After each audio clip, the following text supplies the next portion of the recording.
Oui, nous sommes satisfaits dans ce sens que nous attendions depuis longtemps l'arrivée des émissaires des chefs d'État pour qu'ils puissent nous dire de vive voix les grandes conclusions auxquelles ont abouti les chefs d'État lors du sommet de Dar es Salaam. Ils nous ont fait part de ce qui s'est dit là-bas et de ce qu'ils comptent faire pour que la crise burundaise qui s'aggrave chaque jour puisse être résolue dans l'intérêt général.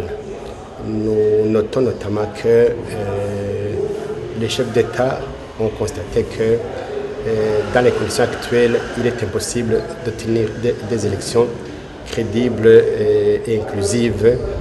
Ils ont cité notamment, ils ont dit clairement qu'il est impossible d'avoir des élections crédibles quand il y a des milices armées et quand il y a de la violence, quand il y a des manifestations. Les conditions sont telles que les élections ne sont pas possibles.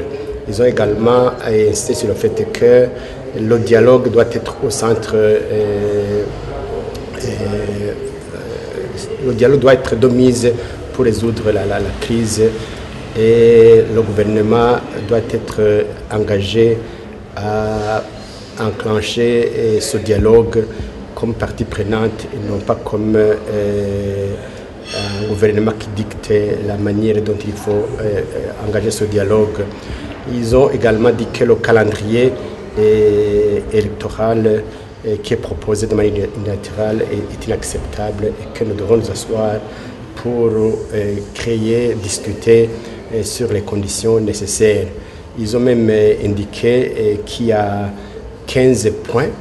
Ils vont nous donner copie de ces 15 points qui sont dans la résolution du sommet.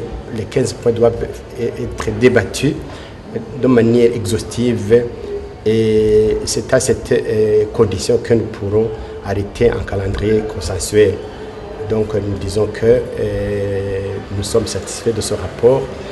Seulement nous avons des inquiétudes parce que au dire du gouvernement, au dire même du président de la République qui semble dire que tout va pour le mieux, que les manifestations sont terminées, que les partis politiques sont en campagne, et ce qui est tout à fait, que la paix règne sur tout le territoire, ce qui est tout à fait parce que vous le voyez vous-même, les manifestations ne se sont pas arrêtées et nous les organisons autrement.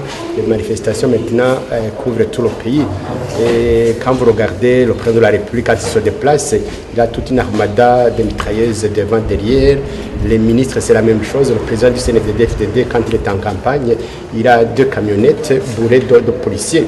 Lui-même, le président lui-même n'est pas à l'aise, il est en insécurité. Vous comprenez donc que nous, les opposants, on ne peut pas s'aventurer dans une campagne électorale dans de telles conditions.